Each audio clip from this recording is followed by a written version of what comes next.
হাঁটতে যখন শিখছে আমেনা আবার কাঁদতে ছিল। সবাই জিজ্ঞাসা করেছে, আমেনা এইবার কাঁদিস কেন? বলছে, আব্দুল্লাহ নাই। বাচ্চা যখন হাঁটতে শিখে বাপ সবচেয়ে বেশি খুশি হয়।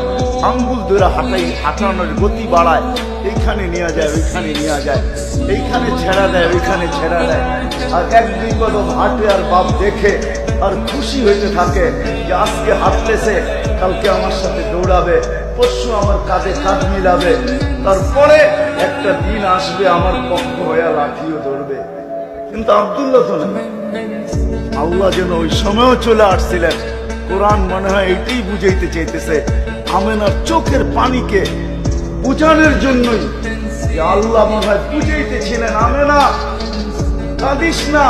আব্দুল্লাহ ঘুরাইলে আর কোথায় ঘুরাইতো? মক্কার অলি গলি, দুটা বড় মেলা, ওকাজ আর মাজান্না, আর দূরে নিলে হয়তো নানির বাড়িতে নিয়ে যাইতো।